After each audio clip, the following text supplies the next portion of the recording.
You end every prayer the same way, and you have never once stopped to ask what that word does to you. The same word, every single time, and you never questioned why. You bow your head, you speak to God, you ask, you thank, you confess, and then you close it with one word, Amen. Like sealing an envelope, like signing a contract, like turning off a light. But what if that word is doing something you never intended? What if every time you say it, you're interrupting the very state Jesus told you to remain in? What if the church gave you that word not to complete your prayer, but to end your connection? This is not theology. This is about what happens in your body when you speak that word. And once you see it, you will never pray the same way again. Amen. You learned it before you could spell. Before you understood prayer itself, you were taught how to end it. Stand, bow, speak, close. Amen. It became automatic, muscle memory, spiritual punctuation. You say it after grace, after petitions, after desperate pleas in the middle of the night. No one ever told you why. They just told you to say it, and you did. Because obedience felt safer than awareness. Because everyone else did. But here is what they did not tell you. Amen is not a polite closing. It is a seal, a declaration. It means so be it. It means it is finished. It means let this stand as truth. And that would be fine if you were praying with absolute certainty. If every word you spoke to God came from a place of total alignment. If your heart and your mouth were perfectly unified, but they are not. Most of the time you are praying while doubting, asking while uncertain, speaking while afraid it will not be heard. And then you seal all of that with Amen. You take your doubt, your fear, your wavering faith, and you lock it into place with a single word. The church taught you to do this, not because it completes the prayer, but because it completes you. It signals to your nervous system that the moment is over, that you can return to normal consciousness, that the sacred window has closed, and you do. You say Amen and you open your eyes. You say Amen and you stand up. You say Amen and you check your phone. The connection is severed, not by God, by you. With a word you were taught to repeat without understanding. In a moment, I will show you how Jesus prayed when he was not teaching, when no one was watching. But first, you need to see what he said about the way you have been praying. Let me show you something. Jesus spoke about prayer more than almost any other practice. And in every teaching, he was correcting the way people prayed, not teaching them how, correcting them, because they were doing it wrong. Matthew chapter 6, verse 7. When you pray, do not use vain repetitions as the heathen do, for they think that they will be heard for their many words. Vain repetitions, ritual phrases, words said out of habit, not presence. Jesus was talking about religious people, people who had been taught to pray a certain way, to say certain words. And he said, stop. Because repetition without presence is performance, and performance is not prayer. Now look at what he said next, Matthew chapter 6, verse 8. Do not be like them, for your Father knows the things you have need of, before you ask him. Before you ask. He already knows. So what is prayer for? Not to inform God, not to convince him. Prayer is alignment. It is the act of bringing your awareness into union with what already is. It is not about the words you say. It is about the state you enter. And here's the part that matters. Jesus never told you to end your prayers, not once. He told you to enter your closet, to shut the door, to speak in secret. But he never said when to leave. He never said how to close the moment. He never gave you a word to signal that it was over, because it is not supposed to be over. Prayer is not an event. It is a state, a continuous posture of the soul. And the moment you ritualize its ending, you break the state. You step out of alignment, you return to separation, and you do it every time you say Amen. Not because the word is wrong, but because you were taught to use it wrong. Here is what I want you to do. The next time you pray, do not say Amen. Just stop. Stay in the silence. And notice what happens in your body.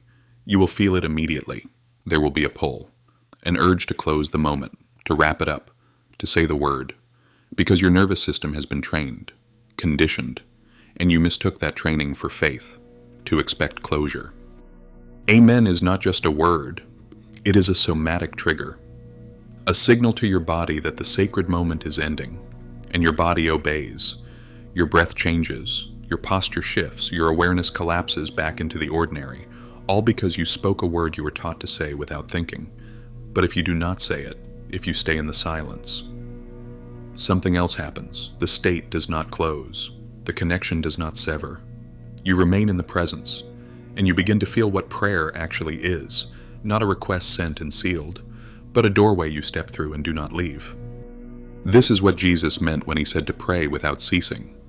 1 Thessalonians chapter 5, verse 17, not to repeat words endlessly, but to remain in the state endlessly, to let prayer become your baseline, not something you do and finish, but something you live inside of.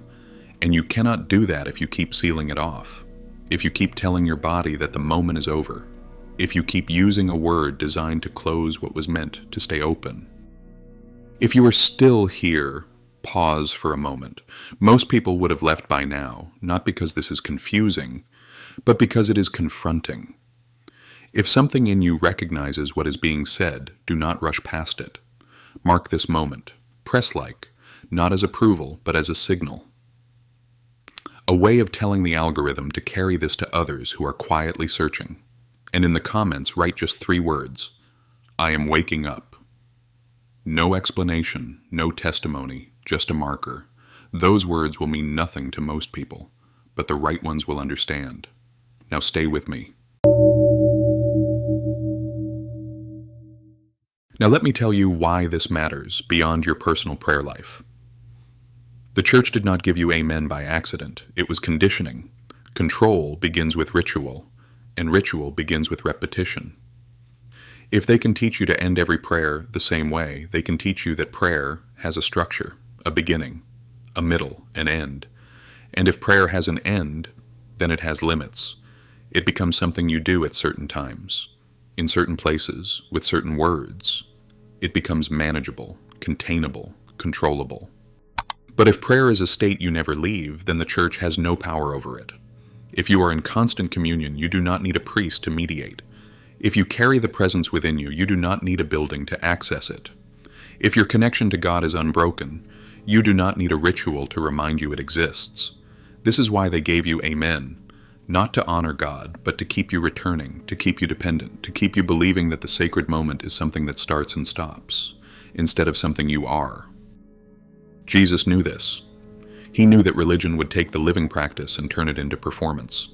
That is why he rejected the prayers of the Pharisees, not because they were insincere, but because they were scripted. Luke chapter 18, verse 11. The Pharisee stood and prayed thus with himself.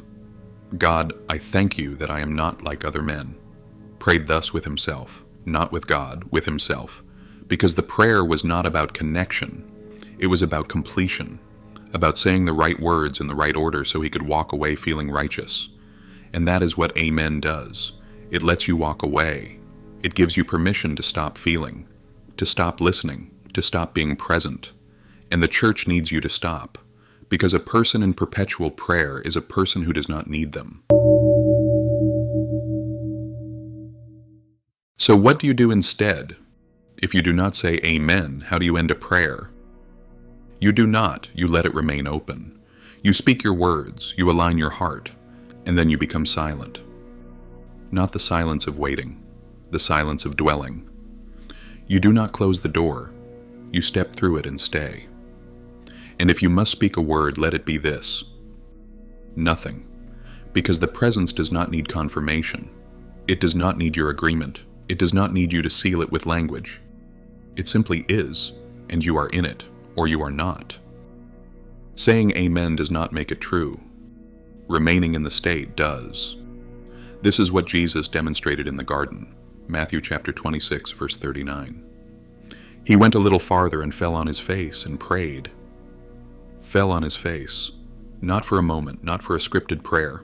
He stayed there, in the posture, in the plea, in the presence. And when he rose, he did not seal it. He returned to it again and again. Because prayer was not something he did, it was the state he carried. And that is what he came to show you. Not how to perform, but how to remain. Here is what will happen when you stop saying Amen. At first it will feel incomplete. Your body will resist. Your mind will search for the closing phrase. You will feel exposed, vulnerable, like you left something unfinished. Good. That discomfort is the signal. It means you are breaking the pattern, and every pattern that breaks creates space for something new. Stay in that space. Do not rush to fill it. Do not replace Amen with another word. Just let the silence hold you. And after a while, you will notice something. The prayer does not end. It lingers. It moves with you into the next moment, into the next task, into the next conversation. You carry it. And that is when you realize you were never supposed to stop praying. You were supposed to stop performing prayer.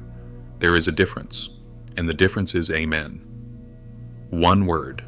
That was never yours to begin with. Tonight, before you sleep, pray. Speak whatever is on your heart.